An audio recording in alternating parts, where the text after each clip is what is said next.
Hello दोस्तों, कैसे हो आप सभी। आज के इस वीडियो के अंदर गाइस मैं आप लोग के लिए जो हमारी जीएसटीआर की सीरीज चल रही थी उसको कंटिन्यू कर रहा हूँ। और आज के इस वीडियो के अंदर गाइस मैं आपके लिए जीएसटीआर 9 के ऊपर चर्चा करने जा रहा हूँ। जीएसटीआर 9 क्या होता है, बहुत ही आसान शब्दों में। जैसा कि अगर आपको पता होगा तो बहुत अच्छी बात है, नहीं पता तो कोई प्रॉब्लम नहीं। जीएसटीआर 9 क्या होता है। जीएसटीआर 9 को हम लोग जनरली एनुअल रिटर्न के रूप में जानते हैं। एनुअल रिटर्न का मतलब क्या है, मान लीजिए आपने एक पूरे साल अप्रैल से लेके मार्च तक, ठीक है, 1 अप्रैल से लेके 31 मार्च तक आपने जो भी ट्रांजेक्शन करा उनका आपने रिटर्न भर दिया।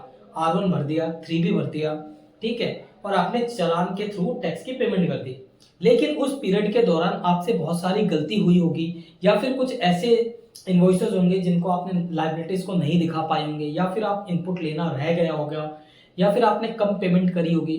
There are so many different cases जिसके थ्रू आपकी कुछ ना कुछ गलती रही होगी। तो गवर्नमेंट क्या करती है, आपको उन गलतियों को सुधारने का एक मौका देती है, ठीक है। और उन गलतियों को आप कैसे सुधार सकते हैं, आप सुधार सकते हैं जीएसटीआर 9 के थ्रू। जैसे आप डे टू डे की लाइफ में भी बहुत सारी गलतियां करते हैं, तो ऊपर वाला आपको कहीं ना कहीं सुधारने का एक मौका देता है। जस्ट उसी तरीके से गवर्नमेंट ने भी आपको एक चांस दिया है, क्योंकि आपको पता है जब भी आप मंथली रिटर्न फाइल करते हैं तो उसको आप अमेंड बाद में नहीं कर सकते।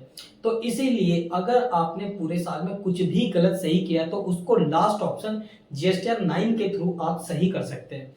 अगर मान लीजिए आप जीएसटीआर 9 को फाइल नहीं करते तो एज पर जीएसटी लॉ जो आपने R1 3B और पेमेंट करा है और 2B के अंदर जो इनपुट का डाटा आ रहा है उसको ही फाइनल फिगर मानकर सरकार जीएसटीआर 9 को फिल कर लेगी। मतलब सरकार खुद तो फिल नहीं करेगी, मतलब उसी को जीएसटीआर 9 समझ लेगी जो आपने पूरे साल डाटा फिल करा है। अगर आपकी कोई गलती है तो अब आप उसको सही नहीं कर पाएंगे अगर आपने 9 को फाइल नहीं किया है तो, ठीक है। और फिर सरकार उसके अकॉर्डिंग आपसे डिमांड नोटिस जो कुछ करना है वो कर सकती है और आपके हो जाएगी प्रॉब्लम क्रिएट, ठीक है। क्योंकि जहां आप बचा सकते थे टैक्स या फिर अपनी लायबिलिटी से बच सकते थे, आप क्योंकि फाइल नहीं करेंगे तो आपके ऊपर बहुत सारी पेनल्टी आएंगी। विद इंटरेस्ट सरकार आपसे करेगी चुकता और बाद में फिर आप फंसेंगे कंसल्टेंट के थ्रू, चार्टर्ड अकाउंटेंट के पास जाएंगे, फिर वो भी आपसे एक बहुत ही मोटा फीस ले सकते हैं जो आपको शायद प्रॉब्लम क्रिएट हो, और आप चक्कर तो लगाएंगे अलग, प्रॉब्लम में जाएंगे अलग, टेंशन होगी वो अलग। तो इसलिए क्यों ना आप इन सब चीज़ों को होने से बचाने के लिए आप जीएसटीआर 9 को टाइम पे फाइल कर लें।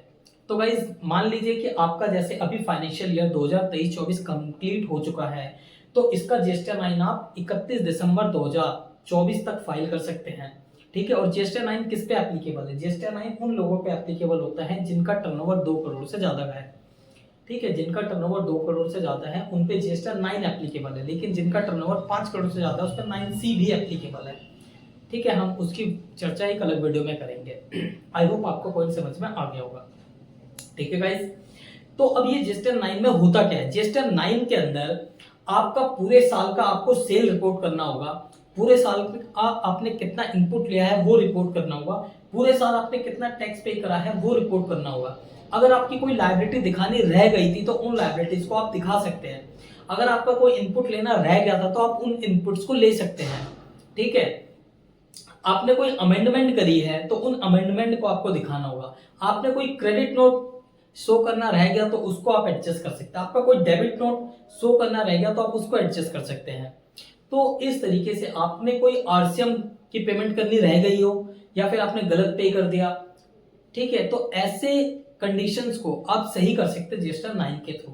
तो जीएसटीआर 9 में आप पूरे साल की समरी आपको दिखानी होती है। जीएसटीआर 9 कैसा होता है गाइस और कैसे फिल किया जाता है उसका एक प्रैक्टिकल वीडियो मैं लेकर आऊंगा, उस पर आप टेंशन मत लीजिए, वो मैं बताऊंगा आपको। लेकिन अभी हम जस्ट बेसिक कॉन्सेप्ट समझ रहे हैं होता क्या है जीएसटीआर 9। तो आई होप आपको ये पॉइंट समझ में आ गया होगा जीएसटीआर 9 क्यों इतना इंपॉर्टेंट है। अगर आपको स्क्रूटनी डिमांड वगैरह से बचना है तो आप जीएसटीआर 9 को जरूर फाइल करें, क्योंकि ये आपको आपका जो ऑफिसर है उससे बचाने में हेल्प कर सकता है अगर आप टाइम रहते ही सारी गलतियों को आइडेंटिफाई करके करेक्ट कर ले तो। अदरवाइज फिर तो दिक्कत आती है, ठीक है गाइस।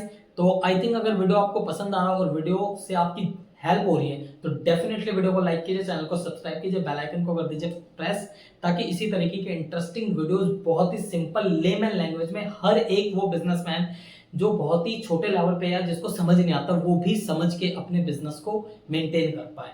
ठीक है गाइस, अगर आप चाहते हैं हमसे कोई कंसल्टेंसी लेना तो आप ऑनलाइन भी हमसे ले सकते हैं, जुड़ सकते हैं बहुत ही रीजनेबल अमाउंट पे। अब हम मिलेंगे, और साथ के साथ अगर आप चाहें तो क्लासेस भी ले सकते हैं। ऑनलाइन क्लासेस मैं प्रोवाइड करता हूँ वीकेंड पर और वीकडेज पे। ठीक है, ऑनलाइन आपको मिल जाएंगी बहुत ही रीजनेबल कॉस्ट पे। आप कनेक्ट कर सकते हैं मेरे से और कंटिन्यू कर सकते हैं। तो अब हम मिलेंगे नेक्स्ट वीडियो में। अपना ख्याल रखें, take care, bye bye guys.